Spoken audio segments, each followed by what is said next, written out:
Alhamdulillah, apa kabar Bapak Ibu? Mudah-mudahan kebersamaan kita di rumahnya Allah ini, di majelis ilmu ini betul-betul jadi wasilah Allah curahkan rahmat dan keberkahan. Sebagaimana kata Nabi, Bapak Ibu, ada satu hadis yang sangat indah dari Nabi SAW. Beliau bersabda, "Majtama'a qaumun fi baitin min buyutillah, yatluna kitaballah wa yatadarasunahu bainahum, illa nazalat alaihimus sakinah wa ghasyiyatuhumur rahmah wa khaffathumul malaikah wa dzakarahumullahu fi man indah."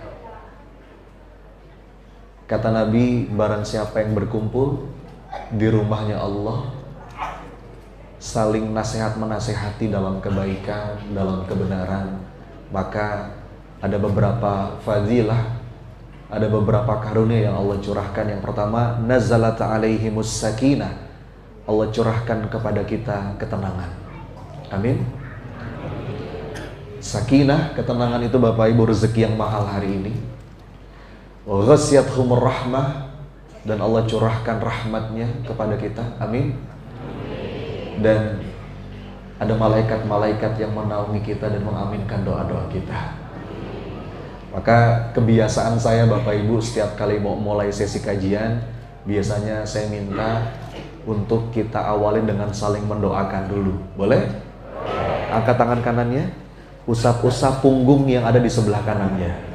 Nah, ikuti kata-kata saya, saudaraku, mudah-mudahan pertemuan ini barokah.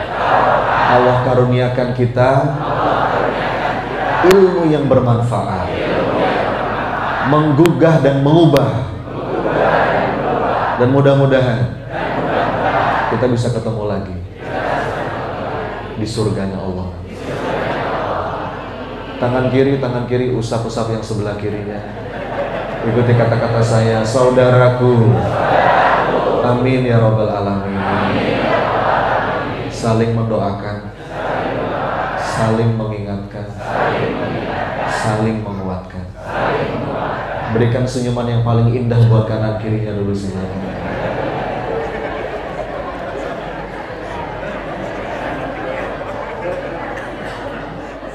Sedekah doa, sedekah senyum, mudah-mudahan mengundang berkah ya. Alhamdulillah Bapak Ibu, malam hari ini melengkapi agenda di Garut ya. Sejak kemarin alhamdulillah Rabu sore di Masjid Agung Garut, kemudian tadi pagi di sana di sebelah sini ya, bersama ibu-ibu PWP dari Pertamina. Kemudian tadi siang ada agenda di Kamojang ya, di Kamojang, dan malam hari ini alhamdulillah di Masjid Nurul Iman. Dan tema yang diangkat dipilih oleh panitia itu, apa tema kita malam hari ini? Menemukan rasa. Ini tema yang berat Bapak Ibu. Ketika ini sebetulnya tema nggak ada di list yang saya kasih ya. Ketika Pak Wahyu nanya, Ustadz, pilihan temanya apa? Saya ngasih beberapa list, 1, 2, 3, 4, 5, 6, 7. Tiba-tiba kata Pak Wahyu, temanya ini aja Ustadz, menemukan rasa dalam sholat. Itu nggak ada di list ya. Tapi nggak tahu, mungkin ada alasan kenapa panitia memilih tema ini. Mungkin karena saya pernah menulis buku tahun 2020, judulnya Menemukan Rasa. Alhamdulillah Bapak Ibu, aktivitas saya sehari-hari selain sebagai seorang trainer, saya juga sebagai seorang penulis. Alhamdulillah sampai sekarang ada 6 buku yang sudah saya tulis, masih beredar ya. Sejak tahun 2012 saya mulai nulis buku ya. Sampai sekarang ada 6 buku ya. Dan saya pernah menulis buku tahun 2020. Sekarang udah habis nih, belum cetak ulang lagi. Judulnya Menemukan Rasa memang. Tapi tidak spesifik dalam sholat. Walaupun berkembang, kita bikin pelatihannya. Kita punya pelatihan Bapak Ibu, judulnya persis Menemukan Rasa dalam Sholat. Jadi saya bilang sama Pak Wahyu, Pak, ini kalau mau bahas ini panjang nih, nggak bisa sekali pertemuan. Kalau dalam pelatihan aja kita butuh paling tidak 4 sesi. 4 sesi itu 8 jam ya, seharian. Berarti kalau mau dibikin kajian 1 jam berarti minimal 8 pertemuan untuk bisa tuntas ngebahas ini. Kalau cuma 1 jam ya paling cuma dapat pengantarnya aja dan prinsip-prinsip utamanya aja. Kata Pak Wahyu, nggak apa-apa mas, ya wis kalau nggak apa-apa berarti kita coba kupas ya, saya coba rangkum prinsipnya saja. Tapi mudah-mudahan prinsip ini bisa kita bawa pulang Bapak Ibu dan kita upayakan ya, tentang menemukan rasa atau bahasa lainnya get the feeling. Nah ini penting Bapak Ibu, ini penting. Beberapa kali juga disinggung sama Nabi SAW. Jadi saya punya istilah, ada 2 sindrom yang ini berbahaya dan perlu segera kita sadari. Apa itu? Putus asa, putus rasa. Coba diulang Bapak Ibu. Ini dua-duanya bahaya Pak. Yang pertama putus asa, jelas kita sebagai orang yang beriman itu nggak boleh putus asa. La tayasu min rauhillah, innahu la yayasu min rauhillahi illal qaumul kafirun. Dalam Quran orang yang putus asa itu adalah orang-orang yang kafir. Bahkan dalam keadaan kita melampaui batas, dosanya udah banyak, Allah masih ngasih kita harapan. Dalam Quran surat Az-Zumar, qul ya ibadiyalladzina asrafu ala anfusihim la taqnatu min rahmatillah.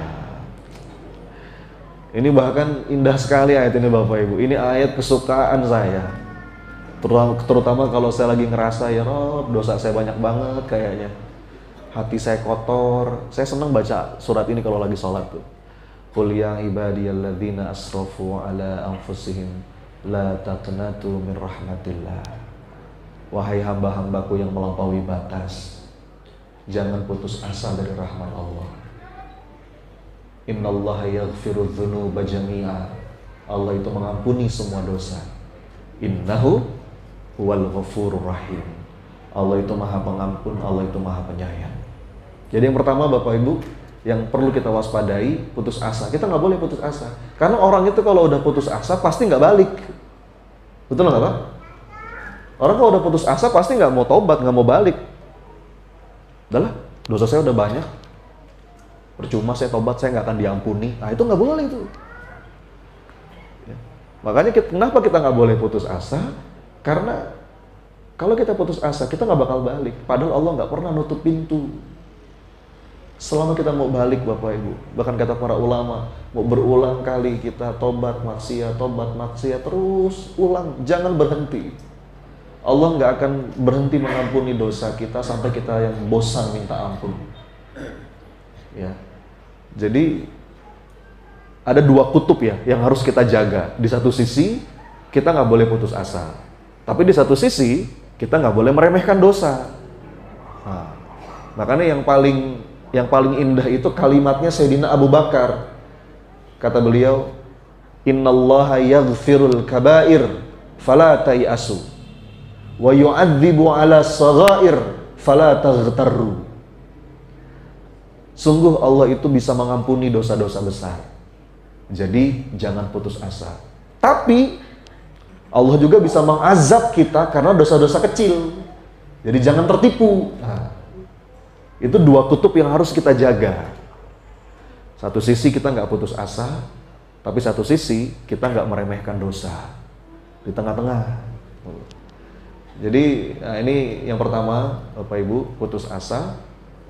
Dan yang kedua, putus rasa. Ini juga nggak main-main ini. Walaupun, nah ini disclaimer-nya ya. Walaupun nggak apa-apa kita beribadah, kita berzikir mungkin masih belum sepenuh rasa, nggak apa-apa, terusin aja. Karena kata para ulama itu ada beberapa leveling ya, tingkatan seseorang dalam ibadahnya, dalam zikirnya, dalam doanya, termasuk dalam sholatnya. Yang pertama ada hamba yang beribadah sekedar aktivitas fisik saja, tapi tidak dengan kesadaran pikiran dan hati yang ikut merasa. Level 1. Level 2, mulai dengan sadar pikiran. Level 3 mulai dengan hati yang ikut merasa. Sampai puncaknya itu betul-betul total berserah kepada Allah. Ada salah seorang yang bertanya kepada salah satu imam, "Wahai imam, aku nih gimana ya? Aku nih zikir, aku nih doa, tapi aku kayaknya cuma di lisan aja imam, nggak betul-betul dari hati. Aku nih berzikir tapi hatiku lalai." Apa jawab sang imam? "Nggak apa-apa, terusin aja. Lebih baik hati kamu lalai dalam keadaan ibadah daripada hati kamu lalai dalam keadaan yang lain." Nah, jadi itu disclaimer awalnya. Jadi kita terusin prosesnya terus, kan kita nggak boleh stagnan. Kita harus terus naik level. Lebih baik dari hari ke hari, walaupun sejengkal, maka kita nggak boleh merasa puas dengan kualitas amal kita. Kita harus terus, mudah-mudahan sampai pada level kita bisa menemukan rasa. Amin. Nah, ini beberapa kali Bapak Ibu disebut sama Rasulullah, misalkan dalam sebuah hadis riwayat Imam At-Tirmidzi.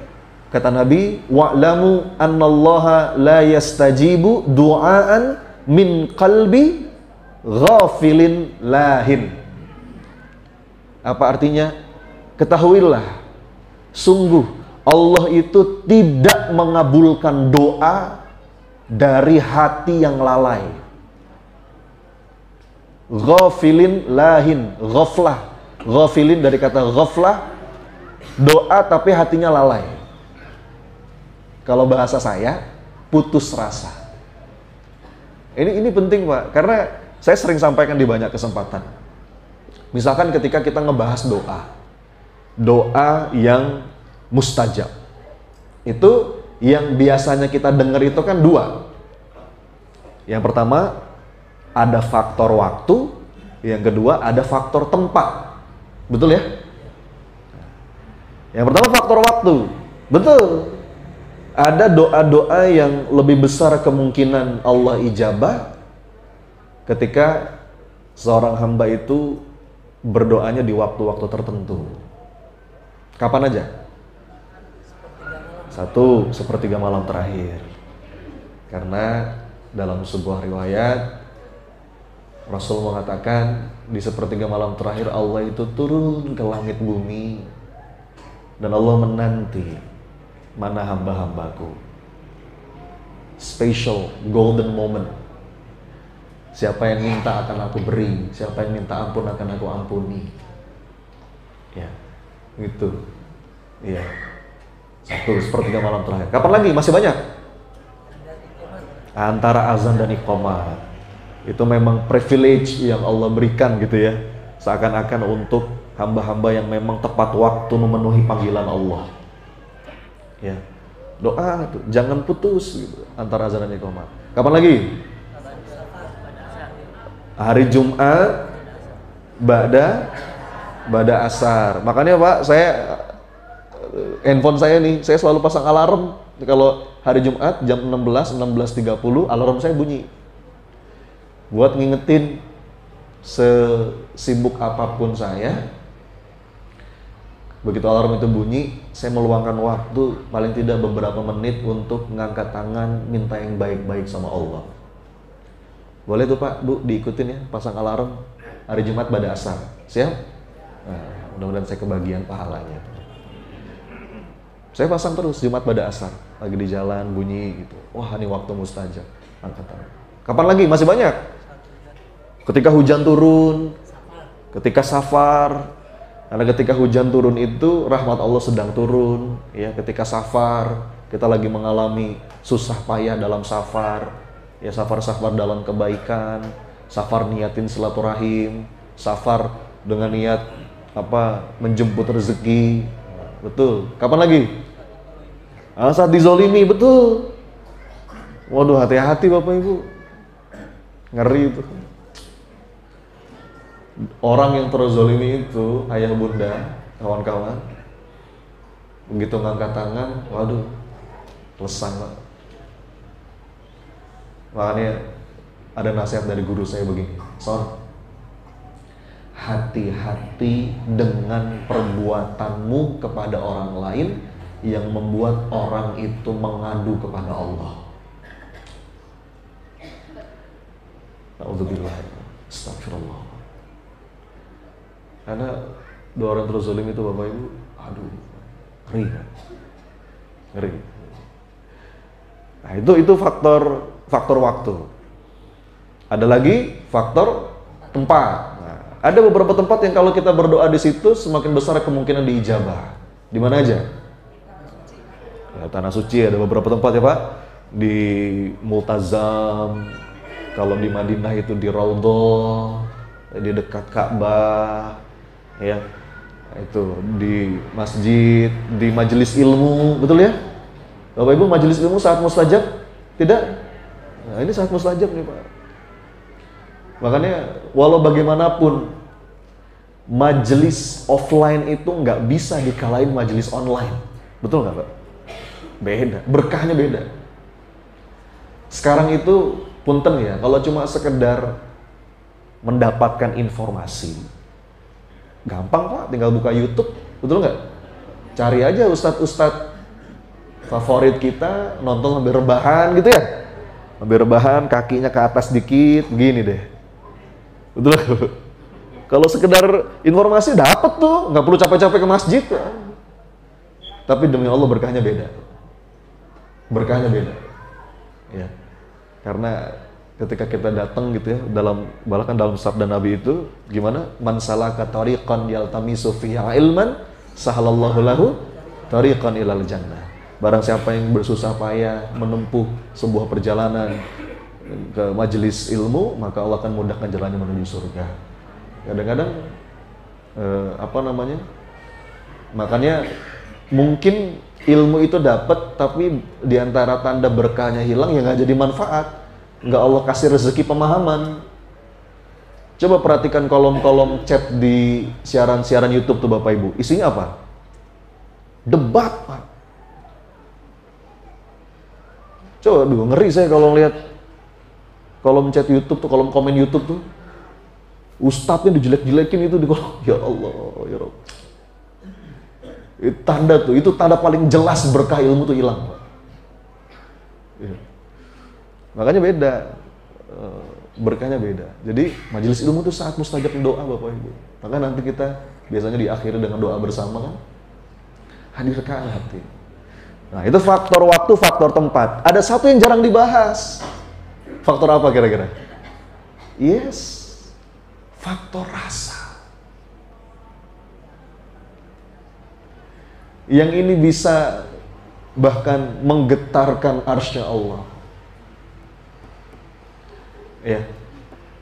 Nah, kalau dalam konteks doa, pertanyaannya, doa seperti apa? Rasa seperti apa yang membuat doa seorang hamba itu powerful, impactful?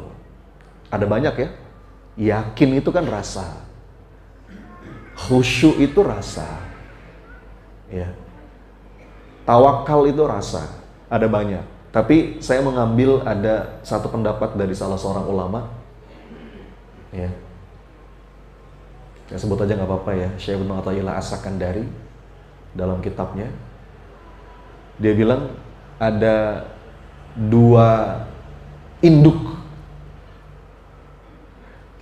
induk rasa yang ini akan membuat doa seorang hamba itu betul-betul powerful, impactful. Serius lah, ini beneran ini. Anda bawa dua rasa ini, aduh, hidup beda Pak.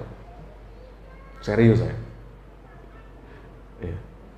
Ada yang tahu nggak apa dua rasa itu? Ini kalau alumni PPA tahu biasanya. Hah? Iya betul. Rasa hina dan rasa butuh. Coba diulang Bapak Ibu. Sekali lagi. Sekali lagi. Sengaja ya Bapak Ibu, saya minta ulang untuk penegasan, penekanan, repetition, supaya nempel. Saya jelasin pelan-pelan. Yang pertama rasa hina. Maksudnya apa, Mas? Jadi ketika seorang hamba datang kepada Allah, terus ada rasa begini, ya Allah, hamba ini banyak dosa ya Allah. Hamba tuh sebetulnya malu mau minta kepadamu ya Rabb. Tapi kalau bukan kepada Engkau, kepada siapa lagi hamba meminta ya Allah. Itu Allah senang tuh sama seorang hamba yang begitu hamba. Lawan dari rasa hina rasa apa? Apa lawannya? Yes. Al-kibr. Apa Pak Bu? Al-kibr. Al-kibr itu akar kata dari takabur. Sombong, bangga diri. Bapak Ibu gini ya, saya nggak perlu bahas yang lain lah. Saya nggak bahas sombong sama harta, sombong sama kedudukan, bangga sama status sosial. Bahkan ngebanggain ibadah aja Allah nggak suka. Coba bayangkan. Bahkan kata para ulama, air mata penyesalan seorang pendosa demi Allah lebih dicintai Allah daripada bangga dirinya ahli ibadah. Ya. Ketika seorang mencela misalkan ya seorang pendosa, kata guru saya, sungguh saat itu engkau lebih jauh dari Allah dibandingkan dia. Karena seorang pendosa itu lebih dekat dengan Allah dibandingkan orang yang sombong.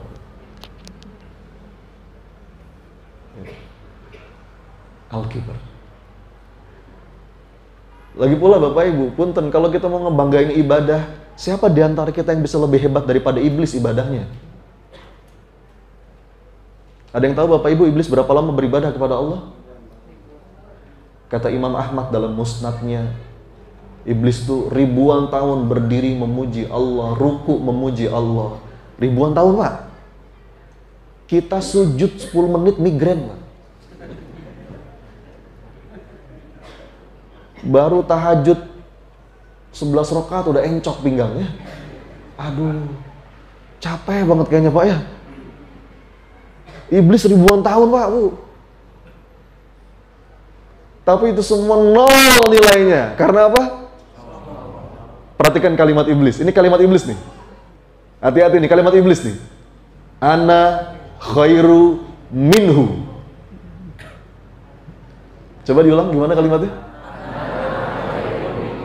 Apa artinya? Aku lebih baik darinya. Khalaqtani min nar wa khalaqtahu min tin. Engkau ciptakan aku dari api ya Allah, dan engkau ciptakan dia dari tanah. Ana khairun minhu. Waduh. Ya, kalau kata salah seorang sahabat saya, padahal kata siapa api itu lebih baik dari tanah. Buktinya apa? Harga korek api dari dulu segitu-gitu aja. Tapi harga tanah? Tapi tergantung tanahnya. Tanah sengketa. Ana khairum minhu. Aduh, Pak. Makanya ada sebuah kisah, Pak. Ya. Saya terkesan banget dengan kisah ini. Kisah tentang Rasulullah yang mendoakan 2 Umar. Ada yang tahu nggak? Ada 2 Umar yang secara khusus Rasul doakan. Umar siapa? Oke, satu Umar bin Khattab, yang kedua? Yes, Amr atau Umar bin Hisham alias Abu Jahal. Ya. Jadi ceritanya Bapak Ibu, ini kalau nggak salah tahun ke berapa ya? Umar masuk Islam, Umar bin Khattab masuk Islam tahun berapa ya? Tahun 5 ya? Tahun 5 kenabian kalau saya nggak salah. Masih di Mekah, dakwah lagi berat-beratnya. Kemudian Rasulullah berdoa. Rasul berdoa begini, ya Allah, muliakanlah Islam.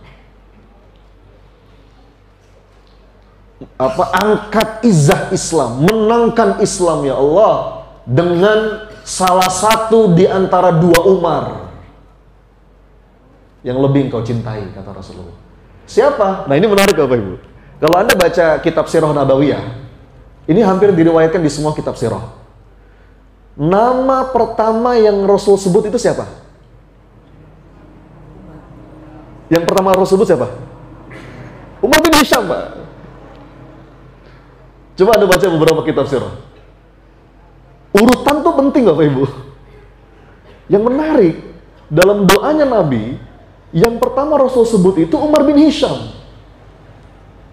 Baru yang kedua, Umar bin Khattab. Coba Bapak Ibu analisa secara awam aja. Kira-kira kenapa Rasul menyebutkan nama Abu Jahal duluan?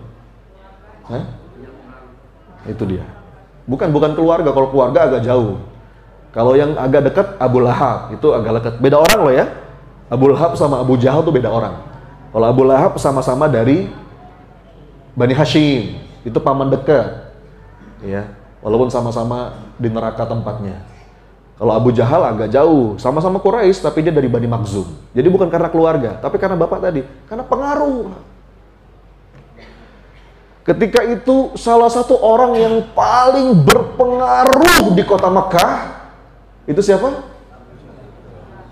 Abu Jahal bin Hisham. Abu Jahal itu sebutan kita, nama aslinya Umar bin Hisham, julukannya Abul Hakam. Tapi kalau kita bilang dia Abu Jahal alias bapaknya kebodohan. Dia bukan orang bodoh secara intelektual, orang pinter, tapi bodoh secara keimanan.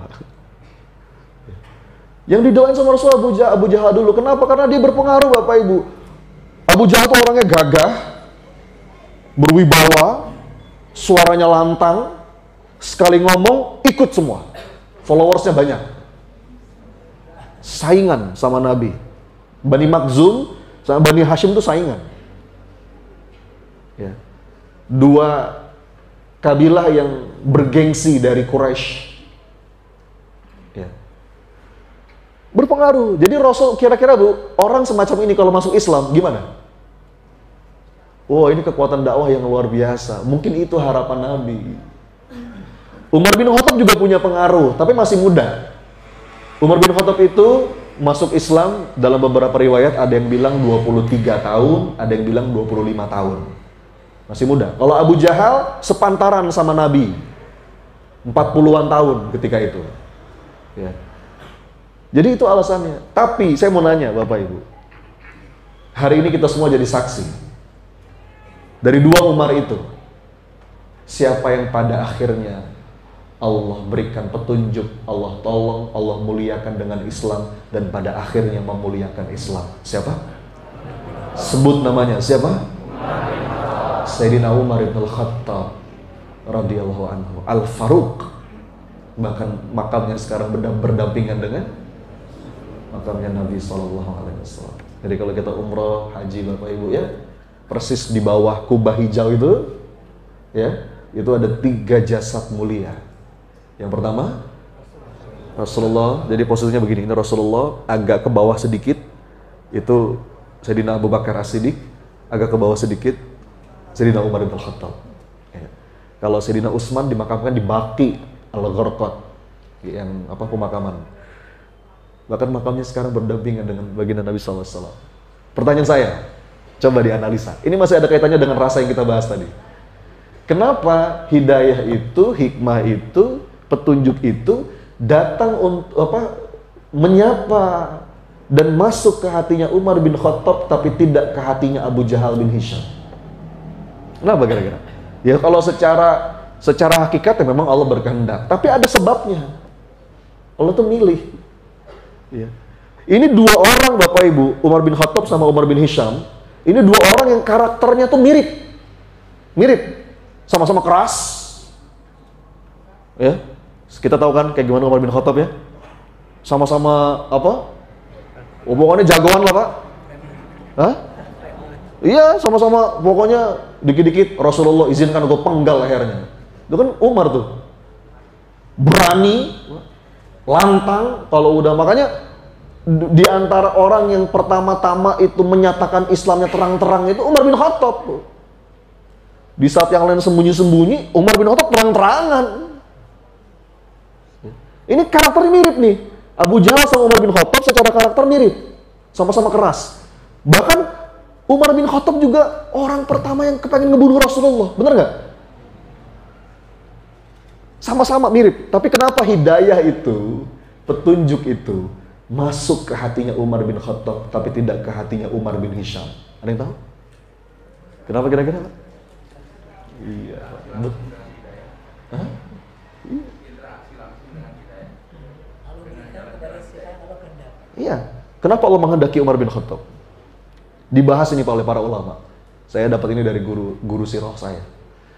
Saya bilang ya Allah. Dan ini kaitannya dengan rasa tadi. Betul, ini dua orang yang sama-sama pada awalnya menolak Islam. Betul ya? Umar bin Khattab juga menolak Islam pada awalnya. Abu Jahal juga begitu. Tapi latar belakang hatinya beda, Bapak Ibu. Beda. Apa motif Umar bin Khattab pada awalnya menolak Islam? Yang pertama karena memang belum mengerti gitu ya. Dan Umar bin Khattab melihat sekilas, simpel aja. Kok ini dengan adanya Islam, Quraisy jadi pecah belah. Dan Umar bin Khattab nggak suka perpecahan. Motifnya itu, Pak. Motifnya itu, belum paham. Pokoknya karena Umar bin Khattab nggak mau pecah, itu aja. Tapi berbeda dengan Abu Jahal. Abu Jahal itu menolak Islam karena apa? Karena sombong. Enggan. Sama tuh semuanya tuh. Sekutu-sekutunya tuh. Siapa? Umar bin Khattab, Umar bin Hisham, terus Walid bin Mughirah. Tahu Walid bin Mughirah? Bapaknya Khalid bin Walid. Itu juga tokoh penting di Quraisy. Orang kaya Quraisy. Ya. Orang yang punya duit tuh, Walid bin Mughirah. Bahkan beliau pernah berstatement begini, Muhammad tuh siapa? Anak kemarin sore ngaku nabi. Kalau emang Allah menurunkan nabi, saya lebih pantas. Itu kalimat Walid bin Mughirah. Menutup. Ya. Jadi, aduh ini penting Bapak Ibu. Serius ini penting. Kata guru saya, Son, kamu bodoh masih mending deh. Selama kamu punya kesadaran untuk terus belajar, bodoh itu masih mending. Tapi jangan sampai ada secuil pun kamu ngerasa al-kibr.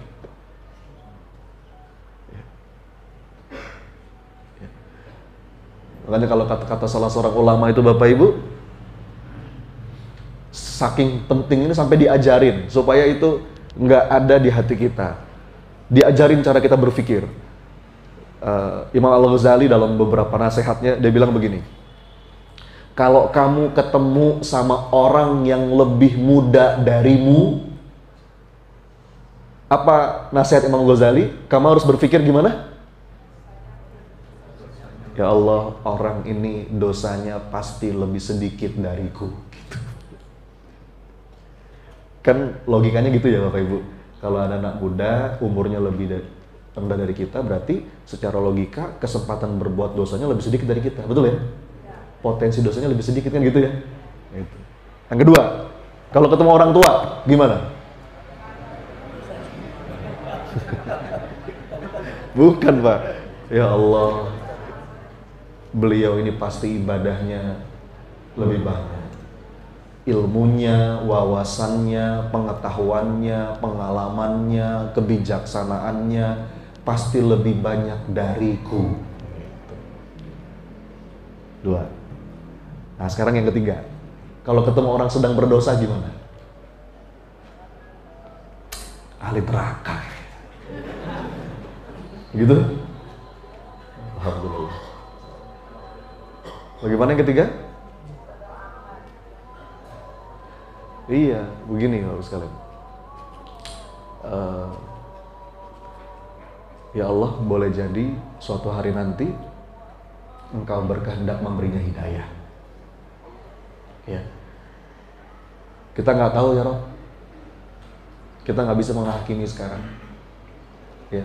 Boleh jadi ya Rob, suatu hari nanti engkau berkehendak memberinya hidayah, dan ketika dia dapat hidayah, justru kedudukannya lebih mulia dibandingkan aku di sisimu ya Allah. Makanya saya punya guru Bapak Ibu. Guru saya itu agak sedikit keras dalam hal ini katanya. Hati-hati nih kalian, kata guru saya. Alhamdulillah kita udah mungkin kita dikatakan kita udah hijrah, kita udah sering ke masjid, kita udah sering ngaji.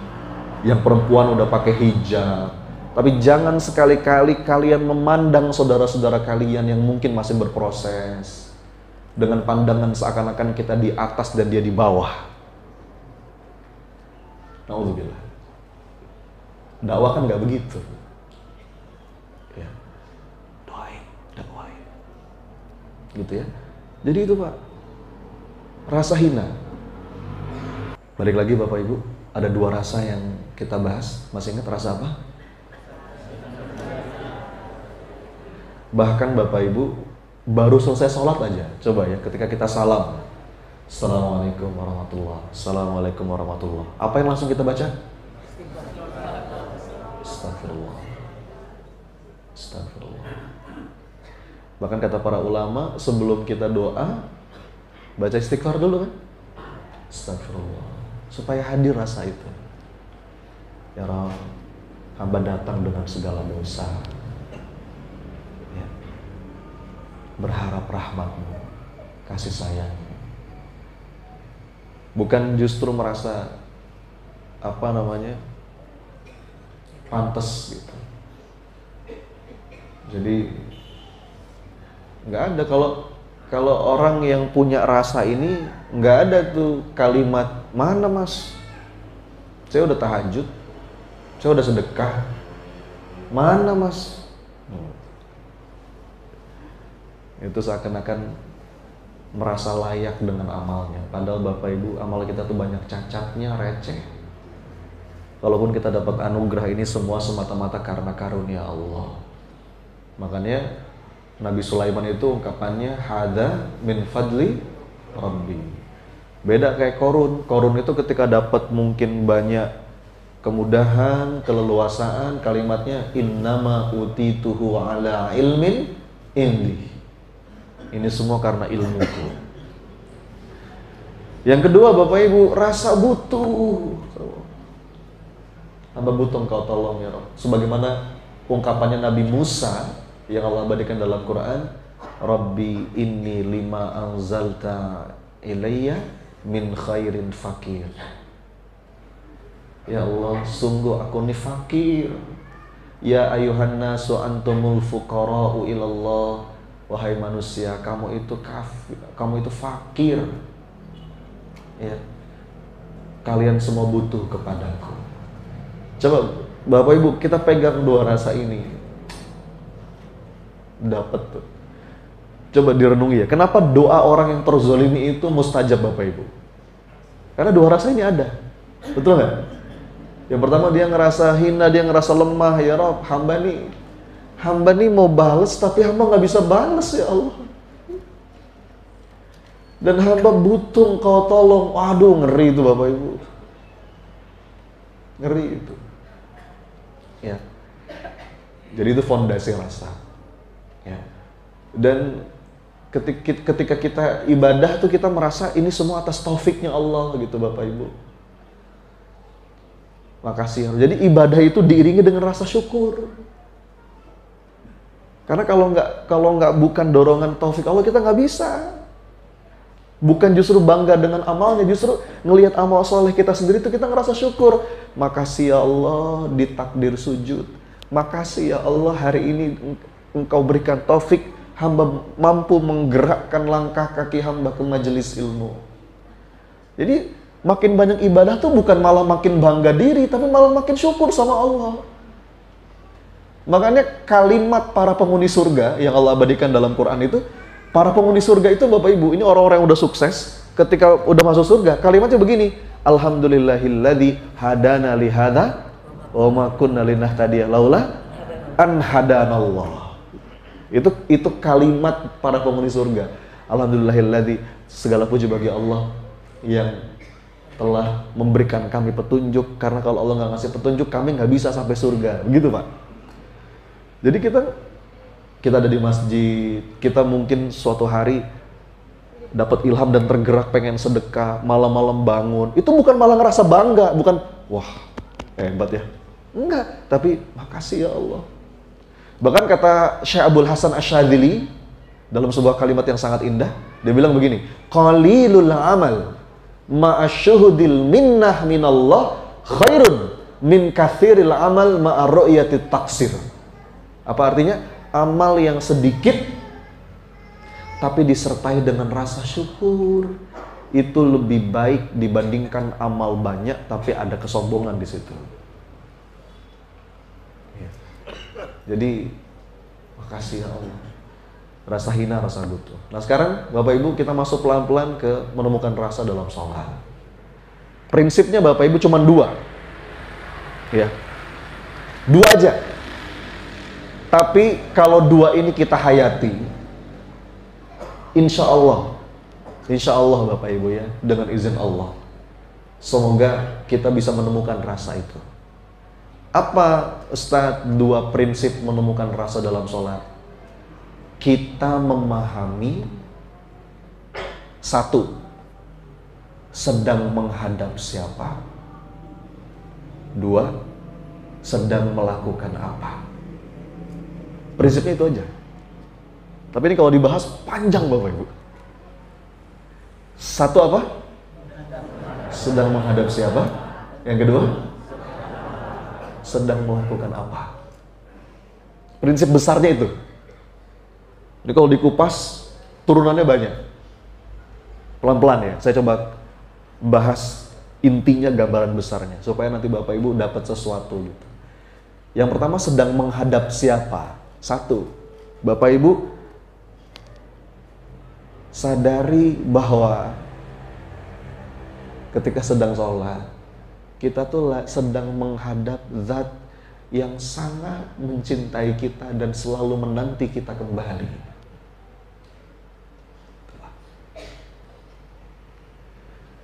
Bahkan nasihat dari salah seorang ulama itu, dia bilang, la ahadun arhamu bika mir rabbika. Tidak ada satupun yang lebih mencintaimu melebihi Rabbmu. Bapak Ibu, sesayang-sayangnya orang tua sama anak itu nggak bisa dibandingin dengan sayangnya Allah kepada hambanya. Ada dalam sebuah hadis, kalau saya nggak salah, hadis ini diriwayatkan setelah perang, entah itu perang Badar atau kalau saya nggak salah. Jadi Rasulullah itu sedang berjalan dengan para sahabat. Kemudian Rasul melihat ada seorang ibu yang mencari anaknya.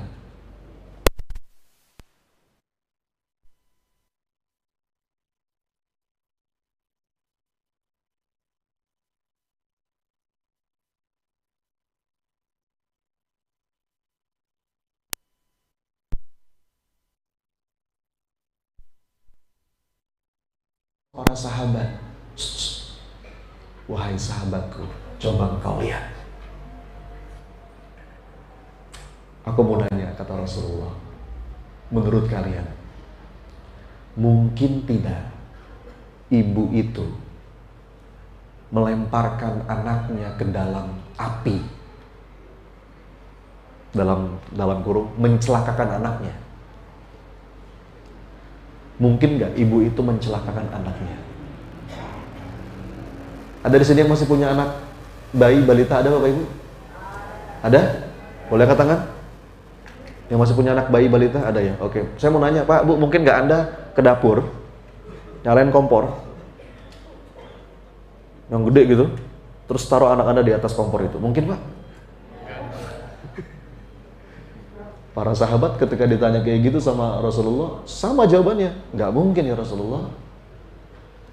Bahkan ibu itu akan ngejaga sekuat tenaga bagaimana agar anaknya nggak celaka. Lalu apa jawaban Nabi SAW? Ketahuilah, rasa cinta Allah kepada hambanya melebihi rasa cinta seorang ibu kepada anaknya. Jadi Bapak-Ibu, Allah tuh nggak mungkin zalim. Kadang-kadang sesuatu yang kita anggap musibah, sesuatu yang kita anggap berat, sesuatu yang kita anggap masalah, justru itu sentuhan sayangnya Allah supaya dengan itu hapus dosa-dosa kita. Ini ada seorang hamba kepengen Allah muliakan, kepengen Allah tuh hamba ini pulang dalam keadaan bersih, tapi kok ya ibadahnya nggak sampai. Bagaimana cara Allah? Allah sentuhkan mungkin dengan masalah, Pak. Yang dengan masalah itu kalau dia ridho, Allah hapus dosa-dosanya. Bahkan dalam sebuah hadis, tidak ada satupun kesulitan, kesusahan, rasa berat, bahkan tertusuk duri. Ibu-ibu nih Bu, lagi pakai peniti, aduh, berdarah. Kecuali itu, apa kata Nabi? Menghapus dosa, Pak. Masya Allah.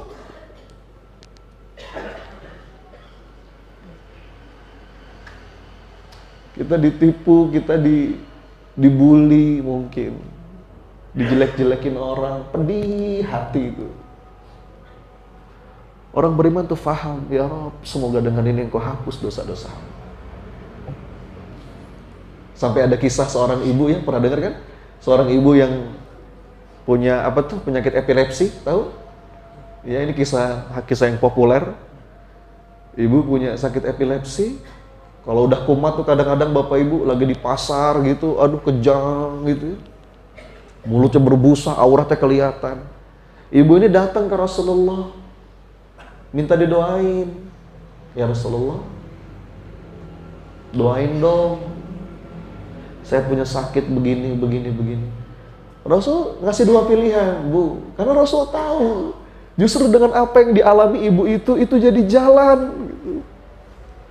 Allah gugurkan dosa-dosanya, Allah bersihkan dia, Allah angkat derajatnya. Kata Rasulullah, ibu ada dua pilihan. Yang pertama, ibu, saya doakan mudah-mudahan dengan izin Allah, Allah sembuhkan. Tapi yang kedua, justru dengan sakitnya ibu itu jadi jalan, Allah bersihin.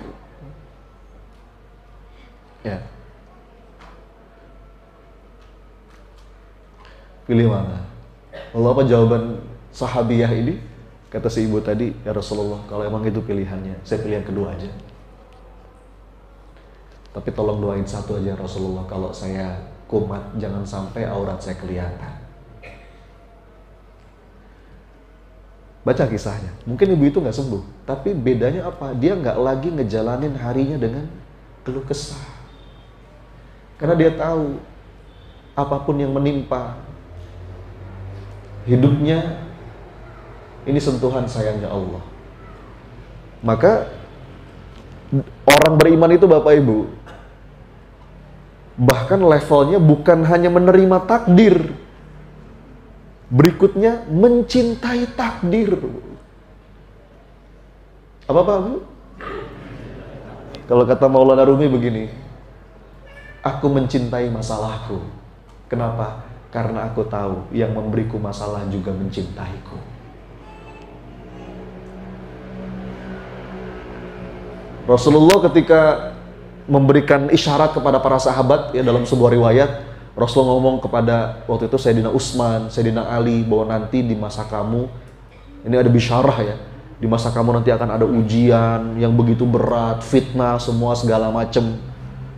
Ya pertanyaan Sayyidina Ali cuma satu aja waktu itu, wahai Nabi, apakah ketika itu aku di jalan Allah? Kata Nabi, iya, kalau begitu marhaba. Marhaba itu apa kira-kira? Welcome. Masalah selamat datang.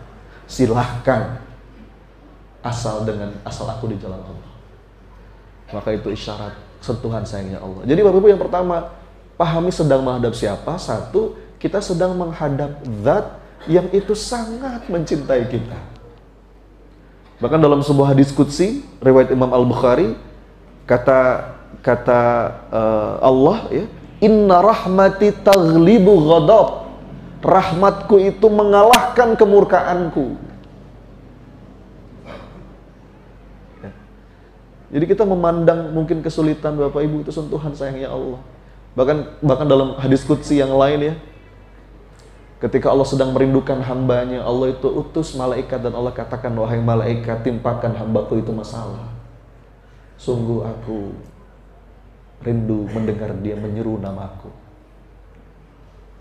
Kadang-kadang Pak, makanya kan kalau lagi ada masalah sholat nikmat ya Pak Bu. Ini wajah-wajah penuh masalah soalnya. Lagi ada masalah tuh ya Allah. Dan kadang-kadang ketika masalah itu sudah Allah tolong, rasa itu hilang. Lagi punya masalah tuh sujud tuh, duh, ampun ya Allah. Betul nggak? Ya Allah. Kalau kata guru saya, kalau kata teman saya kemarin di Solo itu, kalau mau tahu Bapak Ibu, orang yang paling khusyuk sholatnya mau tahu nggak di mana? Mau tahu nggak? Di masjid rumah sakit lah. Coba diperhatikan Pak. Coba diperhatikan. Yang satu mungkin mikirin ibunya ya Allah, ibu. Yang satu mungkin ini bayarnya gimana gitu.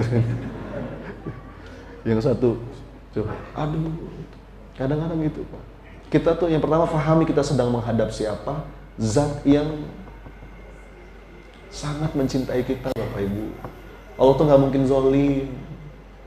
Allah nggak mungkin zolim. Allah mengharamkan kezoliman kepada hambanya. Kalaupun ada keburukan-keburukan dalam hidup itu kita yang ngundang sendiri. Makanya doanya Rabbana zolamna. Kalau doa Nabi Yunus, Subhanaka inni kuntu minadh dhalimin. Itu tuh karena kezoliman kita sendiri. Allah tuh nggak mungkin zolim. Ya. Bapak Ibu, pahami kita sedang menghadap siapa. Kalau kita punya mental kayak gitu tuh nikmat gitu ya. Bahkan kalau kita punya waktu banyak ya, ada hadisnya tuh. Ketika kita membaca Al-Fatihah, Allah tuh menjawab bacaan kita. Ya. Kita bilang alhamdulillahi rabbil alamin. Allah jawab, "Ya hambaku." Ar-Rahmanir Rahim. Hambaku menyebut namaku. Maliki yaumiddin. Itu Allah setiap baca Al-Fatihah kita, Allah jawab Bapak Ibu. Makanya sebetulnya sholat itu bukan monolog, tapi dialog. Kalau bahasa kami, dialog mesra seorang hamba dengan Robnya. Belum lagi kalau kita bahas tentang bagaimana kunci menemukan rasa itu, kita faham apa yang kita baca. Kita faham apa yang kita baca. Al-Fatihah saja Bapak Ibu, begitu kita fahami, aduh itu bisa nikmat tuh sholat tuh ya. Alhamdulillah, alhamdu. Kenapa Bu kalimatnya? Apa bedanya hamdalah, alhamdu sama al-syukrulillah? Alhamdu itu sama-sama ungkapan syukur. Jadi kalau tahmid itu udah include tasyakur, syukur. Tapi kalau kalimat syukur belum tentu tahmid.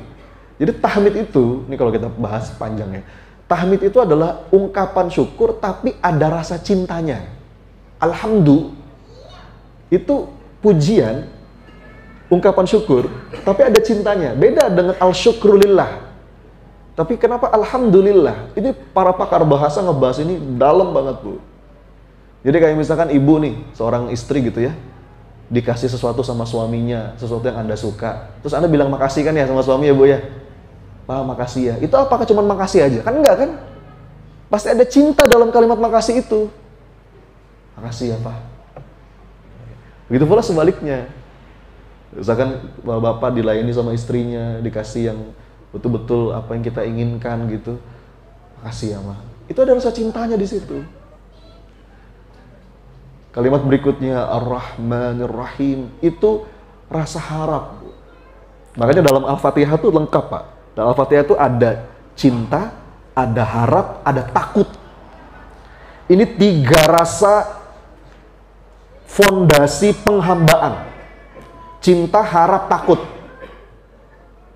Mahabbah, roja, khauf. Kalau alhamdu itu mahabbah, ungkapan cinta kita kepada Allah. Makanya mengungkapkan itu penting. Kadang-kadang kita suka punya pendapat begini, gak usah lama saya ungkapin, dia udah tahu kok saya cinta sama dia. Enggak, ungkapin. Ayo, kapan terakhir kali Bapak Ibu bilang I love you sama pasangannya? Nah, ini udah lama sekali. Jangan sampai kita WA pasangan kita gitu ya, Ma atau Pa, I love you. Terus dibalasnya apa? Salah kirim kamu ya. Repot. Saking nggak biasanya, Pak. Atau yang lebih parah lagi, dibalasnya apa? Mohon maaf, nomor siapa ini? Aduh, kacau itu. Allah tuh tahu Bapak Ibu isi hati, tapi Allah meminta kita mengungkapkan. Jadi nggak ada tuh, nggak usah mas saya ungkapin, dia tahu kok saya cinta sama dia. Enggak, ungkapin. Aku cinta sama kamu. Penting ungkapan itu Bapak Ibu. Pulang dari sini ngomong sama pasangannya ya. I love you. Yang kedua, rasa harap itu ada dalam kalimat Ar-Rahmanir Rahim. Berharap apa Bapak Ibu? Berharap dikasih dan disayang. Aduh Pak, ini kalau dibahas panjang lagi nih. Makanya saya bilang nggak mungkin bahas ini satu pertemuan. Ya. Ar-Rahman, Allah tuh punya dua sifat. Rahmatnya Allah itu Bapak Ibu dibagi dua. Paling tidak. Sebagian melekat pada sifat Ar-Rahman. Bahkan bukan 50-50, bukan. Hadisnya begini. Ja'alallahu rahmatan mi'ata juz. Allah itu punya 100 bagian rahmat. Ini 100% nih Pak. Fa'amsaka ildahu tis'atan wa tis'ina juz'an. Allah masih menahan di sisinya berapa? 99. Aduh, bayangin Pak. Ya Rob, ini hadis indah banget. Saya sampai ngapalin betul hadis ini. Fa'amsaka ildahu tis'atan wa tis'ina juz'an wa anzala fil ardi juz'an wahida. Yang Allah curahkan ke muka bumi berapa Bapak Ibu? Baru 1 Pak.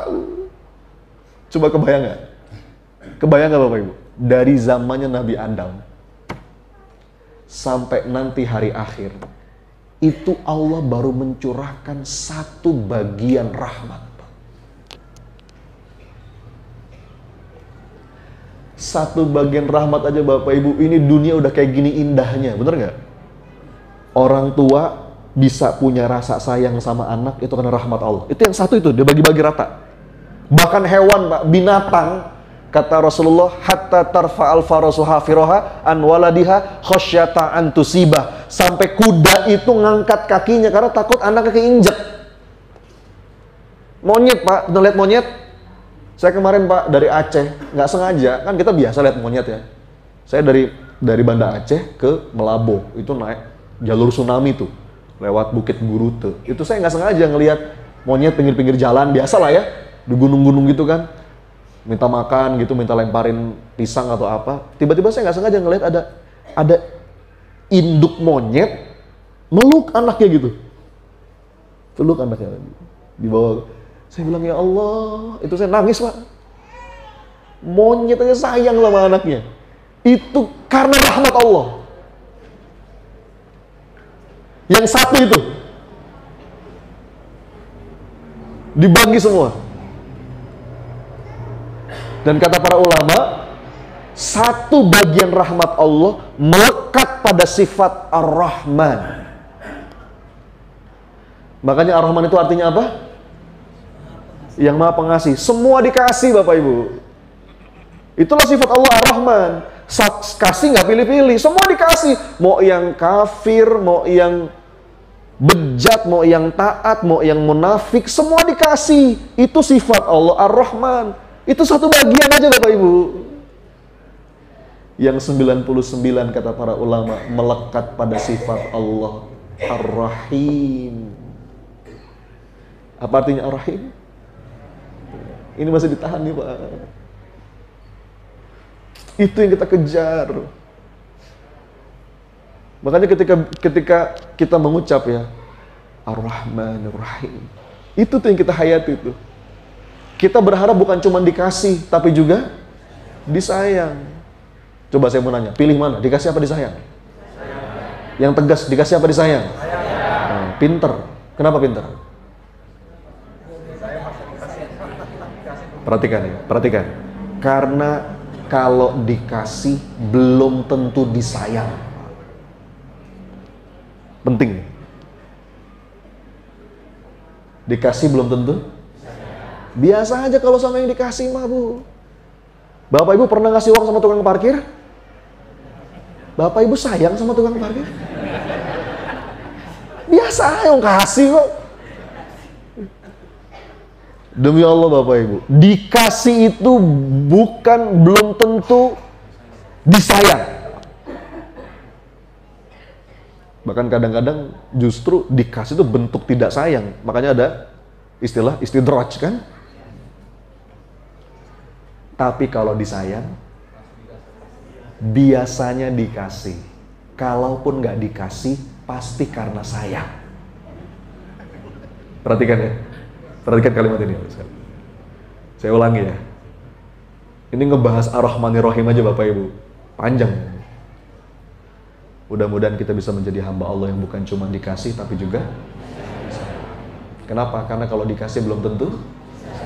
Tapi kalau disayang, biasanya dikasih. Kalaupun nggak dikasih, pasti karena. Bapak Ibu pernah nggak ngasih anak justru karena sayang? Pernah? Nah, itulah. Anak minta gadget kita kasih. Anak minta ini kita kasih. Nggak sayang itu namanya. Jadi Bu, Ar-Rahmanir Rahim ya Rabb. Ada roja di situ. Dan yang ketiga, khauf. Apa habis Ar-Rahmanir Rahim? Maliki Yaumiddin. Itu ada khauf di situ. Engkau penguasa hari pembalasan ya. Baru dibungkus dengan ikrar keikhlasan. Iyyaka na'budu. Itu baru Al-Fatihah tuh. Jadi balik lagi ya. Dua prinsip. Masih ingat? Satu siapa? Satu apa? Sedang menghadap siapa? Yang kedua? Sedang melakukan apa? Itu baru satu nih saya bahas. Sedang menghadap siapa? Yang pertama, Allah yang sangat mencintai kita. Allah yang nungguin kita. Bahkan bahagianya Allah, kata Nabi, Bapak Ibu. Tahu nggak? Mau tahu nggak? Kayak gimana bahagianya Allah ketika melihat hambanya datang dan kembali. Kata Nabi, analoginya. Nabi kasih analogi. Sama seperti orang yang, bawa kendaraan, unta atau kuda, lengkap dengan, barang-barang, udah itu hilang, kendaraan itu hilang. Wah, orang itu panik. Aduh. Terus orang itu akhirnya udah agak putus asa. Dia bilang, aduh. Tiba-tiba kendaraan itu datang dan lengkap, nggak ada berkurang sedikit pun. Orang itu bahagia kan? Terus saking bahagianya dia bilang, ya Allah, aku Tuhanmu, engkau hambaku. Itu maksudnya saking bahagianya sampai ketuker. Apa kata Nabi? Bahagianya Allah melihat hambanya kembali jauh daripada bahagianya orang itu. Lihat Bu. Aduh ya Rob, ini hadis Nabi, hadis sahih. Anda punya mobil nih, siapa yang bawa mobil di sini? Ya, bawa mobil, di dalam mobil itu ada laptop, ada berkas-berkas penting. Hah? Iya, begitu Anda pulang, mobil Anda hilang. Waduh, gimana rasanya? Waduh, udah lapor polisi, nggak ada. Tiba-tiba terparkir rapi di depan rumah Anda, nggak ada yang berkurang sedikit pun. Gimana rasanya, Bu? Pak? Bahagianya Allah lebih dari itu, kata Nabi.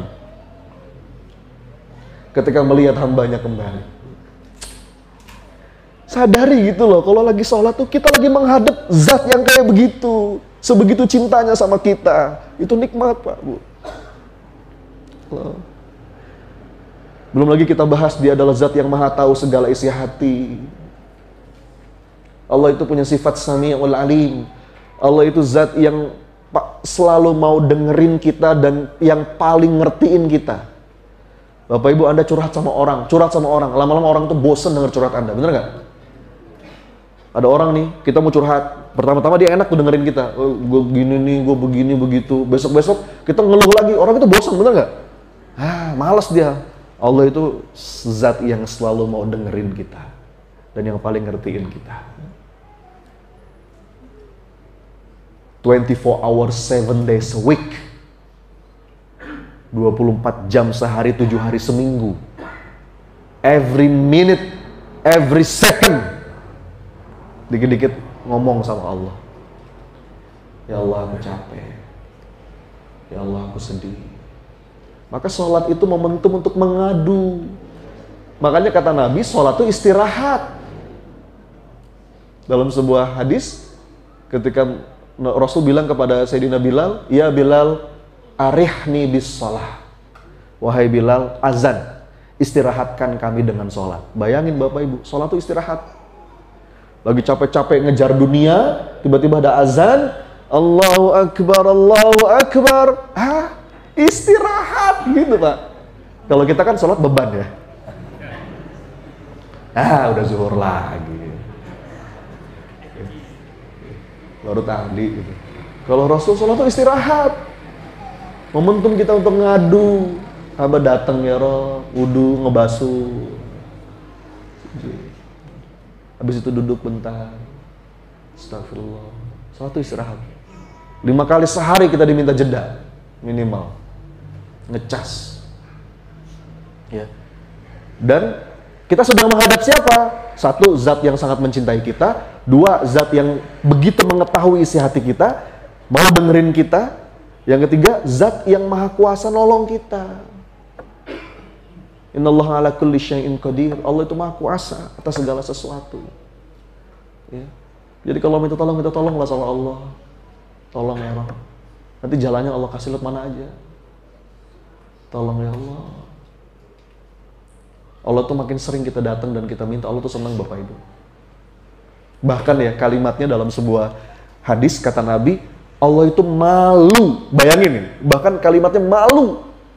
Ya Allah. Allah tuh malu ketika melihat ada hambanya yang datang sambil mengangkat tangan. Lalu kemudian hamba itu pulang dengan tangan kosong. Nggak mungkin. Allah pasti memberikan pada waktu yang paling tepat dalam bentuk yang paling baik. Masalahnya kita aja yang tergesa-gesa. Iya Pak, ini ada nih, terkait instan itu Pak. Ada sebuah hadis penting nih, saya sampaikan di sini ya. Kata Nabi, la yazalu yustajabu li abdi ma lam ya'jal. Dalam riwayat lain, ma lam yastajil. Apa artinya? Allah itu senantiasa mengabulkan doa setiap hamba. Selama, ya tentu saja ada syaratnya. Syaratnya bukan doa yang buruk ya. Kita ngejaga diri dari yang haram-haram, bukan untuk memutus silaturahim, itu doa yang tertolak. Tapi selama doa kita baik-baik, Allah senantiasa mengabulkan. Ada lagi syarat berikutnya, malam ya'jal atau malam yastajil. Apa artinya? Selama dia tidak tergesa-gesa. Tahu takjil Bapak Ibu? Takjil apa takjil? Nah, berubah makna kalau di sini. Takjil itu maknanya apa? Gorengan, kurma. Ini takjil gitu kan. Kolak gitu. Padahal takjil itu maknanya apa? Menjegerakan. Ada beberapa yang memang perlu kita segerakan. Buka puasa harus disegerakan. Bayar utang harus disegerakan. Menikahkan anak kalau udah mampu disegerakan. Nguburin jenazah disegerakan. Ada beberapa yang harus kita segerakan. Maka disebut dengan takjil.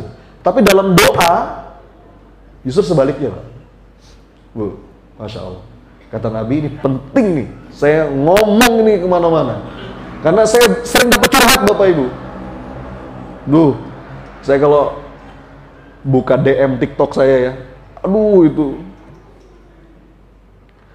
komen-komennya coba Anda perhatikan di Instagram saya tuh. Mana Ustadz, saya udah tahajud, mana?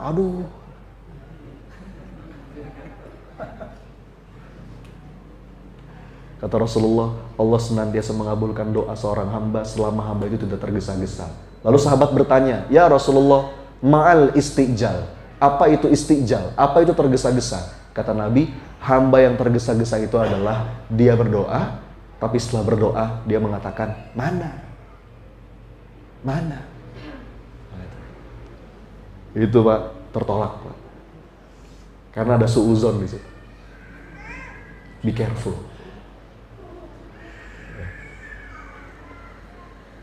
Jadi doa aja. Allah tahu kapan waktu yang paling baik dan dalam bentuk apa yang paling tepat. Terakhir, yang kedua tadi, yang pertama sedang menghadap siapa? Yang kedua tadi apa? Sedang melakukan apa? Apa yang sedang kita lakukan Bapak Ibu? Tadi kita sedang bermunajat mesra, berdialog mesra.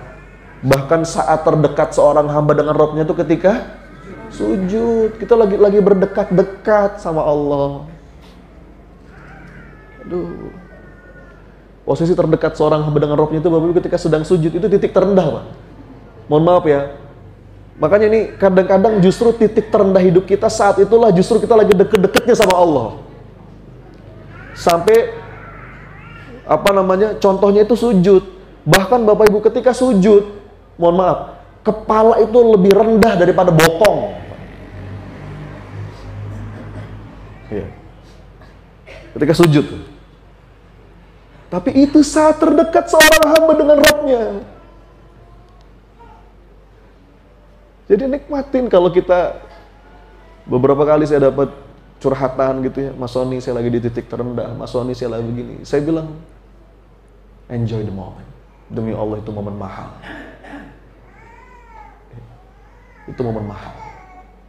Allah lagi pengen dekat. Kalau lagi terang begini nggak kelihatan cahaya. Tapi kalau ada digelapin semua, kita nyalain satu cahaya, nampak jelas dia. Jadi kita sedang apa? Kita sedang berdekat-dekat untuk bersyukur. Kita sedang minta maaf dan mohon ampun. Ya. Duduk di antara dua sujud, Rabbighfirli, ya Allah, ampuni aku. Ya Allah, ampuni aku. Dan sedangkan Bapak Ibu, orang itu kalau udah diampunin sama Allah, itu bisa dapat cintanya Allah. Ya. Bahkan bukan hanya cintanya Allah, dapat karunia yang lain kan. Dalam Quran surat Nuh itu faqul tastaghfiru rabbakum innahu kana ghaffara yursilis sama 'alaikum bidrara wa yumdidukum bi amwali wa banin wa yaj'al lakum jannat wa yaj'al lakum anhar. Salat itu kita sedang melakukan apa? Kita sedang berdialog mesra, bermunajat mesra, berdekat-dekat untuk meminta bersyukur. Kita sedang lagi mohon ampun. Itu lengkap memang dalam sholat Bapak Ibu. Ya Rabb. Ya. Nah, terkait dengan meminta ampun Bapak Ibu, bertobat. Saya ada satu syair nih. Ini mudah-mudahan bisa jadi penutup lah ya kajian kita malam hari ini. Terakhir. Saya ketika baca tulisan ini, saya merasa ini tulisan gue banget ya. Nggak tahu ya, saya baca tulisan ini tuh kayak ini indah banget. Mudah-mudahan Allah merahmati siapapun yang menulis ini. Judulnya begini Bapak Ibu. Apakah Allah mencintaiku? Pernah nggak Pak Bu nanya kayak gitu? Ada satu tulisan indah banget. Saya bacain ya. Apakah Allah mencintaiku? Pertanyaan ini membuatku introspeksi. Apakah Allah mencintaiku? Kemudian aku coba membuka Quran. Dalam Quran ternyata aku mendapati Allah itu mencintai orang-orang yang sabar. Wallahu yuhibbus sabirin. Kemudian aku melihat diriku. Betapa sedikitnya kesabaranku. Kok sepertinya ayat ini bukan untukku. Aku buka lagi lembaran Quran yang lain. Dan aku mendapati ternyata Allah itu mencintai orang-orang yang berjihad, bersungguh-sungguh. Lalu kulihat diriku, rasanya betapa lemahnya aku. Bahkan melawan nafsuku saja sepertinya masih kurang kesungguhanku. Ayat ini bukan untukku. Lalu aku buka lagi lembaran Quran yang lain dan aku mendapati ternyata Allah itu mencintai orang-orang yang berbuat ihsan. Wallahu yuhibbul muhsinin. Apalagi ini rasanya teramat jauh diriku dari derajat ihsan. Kemudian hatiku pun gundah. Sepertinya tidak ada tanda pada diriku bahwa Allah mencintaiku. Lalu aku coba lagi membuka lembaran yang lain dalam Quran. Dan ternyata aku mendapati Innallaha yuhibbut tawwabi wa yuhibbul mutatahhirin. Ternyata Allah mencintai orang-orang yang suka bertobat. Ya Rabb, aku segera merenung. Mungkin ayat ini untukku dan untuk orang-orang yang sepertiku. Segera lisanku berucap, Astagfirullah wa atubu ilaih. Jadi Bapak Ibu, ketika sedang sholat itu kita lagi melakukan apa? Di antaranya kita tuh lagi minta ampun sama Allah. Ya, bahkan kata Nabi, sholat 5 waktu itu kan ibaratnya, tahu ya hadisnya ya? Sama seperti kita kayak orang mandi gitu ya. Kata Nabi itu kalau di depan rumah kamu ada sungai gitu kan, lalu kamu mandi di sungai itu 5 kali, bagaimana menurut kalian? Kata para sahabat, tentu saja tidak ada kotoran yang tersisa sedikit pun ya Rasulullah. Kata Rasulullah, begitulah kira-kira perumpamaan sholat. Jadi Bapak Ibu, sholatlah dengan sepenuh rasa. Sadari bahwa kita sedang menghadap siapa dan kita sedang melakukan apa. Wallahu a'lam bishawab. Mudah-mudahan Bapak Ibu, pertemuan malam hari ini jadi ada suntikan semangat buat kita dan Allah hadirkan rasa itu dalam diri kita.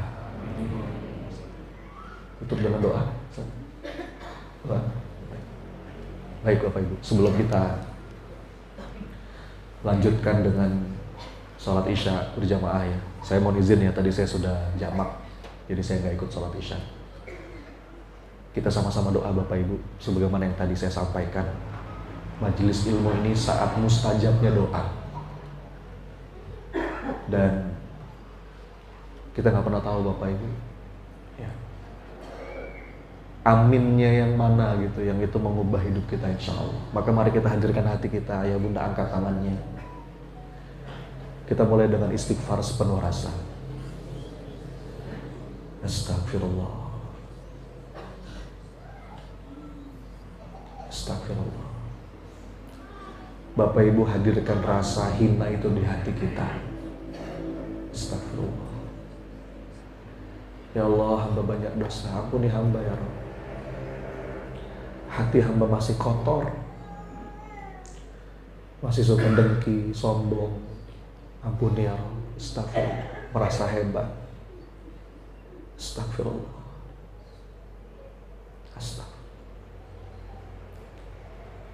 Astagfirullah. Salawat kepada Nabi Bapak Ibu. Allahumma salli wa sallim wa barik ala Muhammad wa ala alihi wa ashabihi ajma'in. Ya Sami ya Alim. Duhai Allah yang maha mendengar sepelan apapun doa kami. Duhai Allah yang maha tahu segala isi hati kami. Ya Allah, catatkan ya Rabb kebersamaan kami malam hari ini menjadi kebersamaan yang Engkau ridhoi. Siapapun yang hadir pada hari ini ya Allah, tiap langkahnya Engkau catat sebagai amal soleh. Siapapun yang hadir pada malam hari ini ya Rabb, tiap langkahnya Engkau jadikan penggugur dosa. Ya Allah, lembutkan hati kami ya Allah. Mungkin karena dosa-dosa kami, hati kami semakin keras.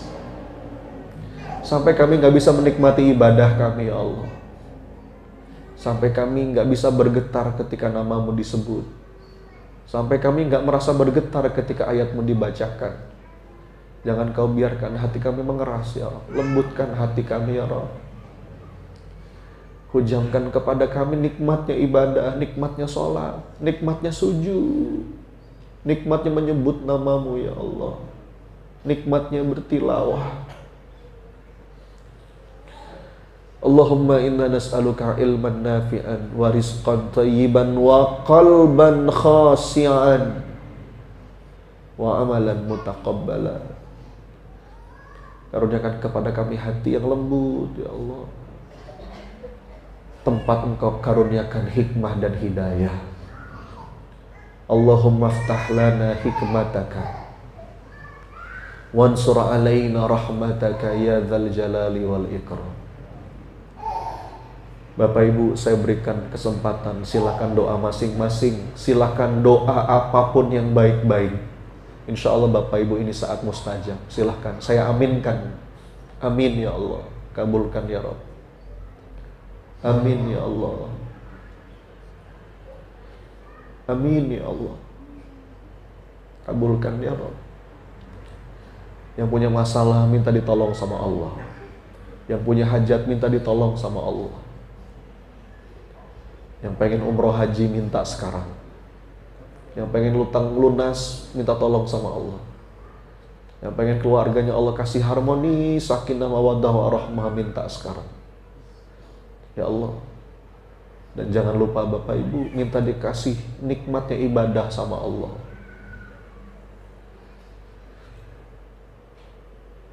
Amin, kabulkan ya Rabb. Minta dikasih kesempatan taubat sebelum kita berpulang. Allahumma inna nas'aluka taubatan nasuha wa taubatan qablal maut wa rahatan indal maut wa maghfiratan wa rahmatan ba'dal maut. Allahumma hawin alaina fi sakaratil maut wa najatan minan nar wal afwa indal hisab. Allahumma hasibna hisaban yasira. Rabbana atina min ladunka rahmah wa hayyi lana min amrina rasyada. Ya Allah, kami mengemis rahmatmu, ya arhamar rahimin, irhamna. Allahumma inna maghfirataka arja min amali wa inna rahmataka awsa'u min dhanbi. Ya Allah, kalau kami melihat dosa kami, melihat amal-amal kami, rasanya kami nggak pantas untuk menggapai rahmatmu. Tapi kami yakin ya Rabb, rahmatmu selalu bisa menggapai kami. Karena rahmatmu maha luas melebihi segala sesuatu. Allahumma illam akun ahlan an ablugha rahmataka fa inna rahmatuka ahlun an tablughani li'annaha wasi'at li kulli syai'in ya arhamar rahimin. Rabbana atina fid dunya hasanah wa fil akhirati hasanah wa qina adzabannar. Rabbana wa taqabbal du'a ya sami'at du'a. Alhamdulillahi rabbil alamin.